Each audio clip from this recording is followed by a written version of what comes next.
Petrol diesel के बढ़ते दाम अब सिर्फ गाड़ी चलाने वालों की परेशानी नहीं रहे, बल्कि हर घर के बजट पर सीधा असर डाल रहे हैं।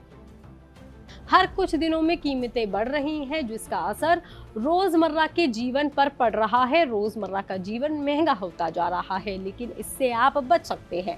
पेट्रोल डीजल की खपत कम कर सकते हैं और इससे आप अपने पैसे भी बचा सकते हैं। लेकिन कैसे, इसके लिए आपको क्या करना है, चलिए हम आपको बताते हैं। सबसे पहले समझिए कि पेट्रोल सबसे ज्यादा खर्च कब होता है। बहुत लोग सोचते हैं कि सिर्फ लंबा सफर ज्यादा खर्च करवाता है, लेकिन असली नुकसान हमारी रोज की छोटी छोटी आदतें कराती हैं। जैसे कि हर थोड़ी देर में तेज से एक्सीलरेटर देना, अचानक ब्रेक लगाना या बेवजह इंजन चालू रखना। इन आदतों से गाड़ी ज्यादा पेट्रोल पीती है। इन सबसे बचने के लिए आप ड्राइविंग पैटर्न में बदलाव कर सकते हैं। ऑटोमोबाइल एक्सपर्ट्स का कहना है कि अचानक ब्रेक लगाना, तेज एक्सीलरेशन और लगातार हाई स्पीड में गाड़ी चलाना फ्यूल कंजम्पशन को काफी बढ़ा देता है। अगर ड्राइविंग स्मूथ और स्थिर रखी जाए तो माइलेज अपने आप बेहतर हो जाता है। मतलब जितनी जरूरत है सिर्फ उतना ही पेट्रोल खर्च होगा। एक और आदत है जो सबसे ज्यादा पेट्रोल बर्बाद करती है, वो है बेवजह इंजन ऑन रखना। लाल बत्ती पर, रेलवे फाटक पर या किसी का इंतजार करते वक्त अगर गाड़ी 1 मिनट से ज्यादा खड़ी है तो इंजन बंद कर देना बेहतर है, क्योंकि ऐसी स्टेज में भी गाड़ी बिना बात के ही पेट्रोल पीती है।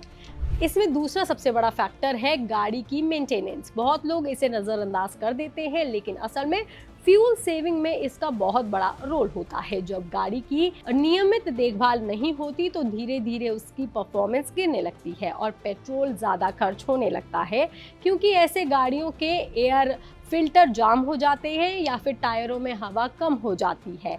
इससे इंजन पर दबाव बढ़ता है और ईंधन ज्यादा खर्च होता है। इसलिए समय समय पर गाड़ी की सर्विसिंग जरूर करवाई जाए। तीसरा और सबसे प्रभावशाली तरीका है शेयरिंग और पब्लिक ट्रांसपोर्ट का।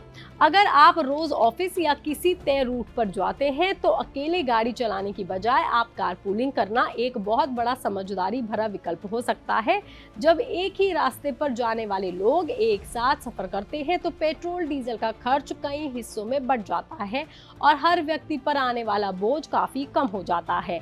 ऐसे में आप अपनी गाड़ी में खुद कारपूलिंग कर सकते हैं और अपनी गाड़ी से या फिर इस तरीके से पैसे भी कमा सकते हैं। इसके साथ ही गाड़ी की संख्या सड़क पर कम होने से ट्रैफिक जाम भी घटता है और सफर थोड़ा आसान महसूस होता है। चौथा तरीका है पब्लिक ट्रांसपोर्ट का। जहां संभव हो वहां मेट्रो, बस या बाकी पब्लिक ट्रांसपोर्ट का इस्तेमाल करना भी एक बहुत असरदार तरीका है। आज के समय में कई शहरों में पब्लिक ट्रांसपोर्ट पहले से ही काफी बेहतर, तेज और सुविधाजनक हो चुका है। ऐसे में रोज रोज की यात्रा के लिए निजी गाड़ी पर निर्भर रहने की बजाय अगर आप मेट्रो या बस या ऐसे किसी पब्लिक ट्रांसपोर्ट का चुनाव करते हैं तो ना सिर्फ आपका फ्यूल खर्च बचता है, बल्कि पार्किंग, ट्रैफिक और ड्राइविंग के तनाव से भी आपको राहत मिलती है। ये तरीके लंबे समय में आपकी जेब पर काफी हल्का पड़ता है। वहीं पांचवा तरीका है अपनी यात्रा की सही और स्मार्ट प्लानिंग। अक्सर देखा जाता है कि लोग बिना योजना बनाए दिन में कई बार छोटे छोटे कामों के लिए अलग अलग बार बाहर निकलते हैं, जिससे हर बार गाड़ी चलती है और फ्यूल की खपत बढ़ती जाती है। अगर आप सभी ज़रूरी कामों को एक ही ट्रिप में प्लान करके पूरा करने की आदत डाल लें तो ना सिर्फ आपके समय की बचत होगी, बल्कि पेट्रोल डीजल का खर्च भी काफ़ी कम हो जाएगा। ये छोटी सी आदत आपके महीने के अंत में आपके बजट पर बड़ा फर्क डाल सकती है। सीधी बात यह है कि पेट्रोल डीजल की कीमतें हमारे हाथ में नहीं है, लेकिन उसकी खपत को हम काफी हद तक कंट्रोल कर सकते हैं। अगर ये छोटे छोटे बदलाव रोज की जिंदगी में शामिल कर लिए जाए तो महीने के अंत में जेब पर इसका असर साफ नजर आएगा और खर्च काफी हद तक कम हो सकता है।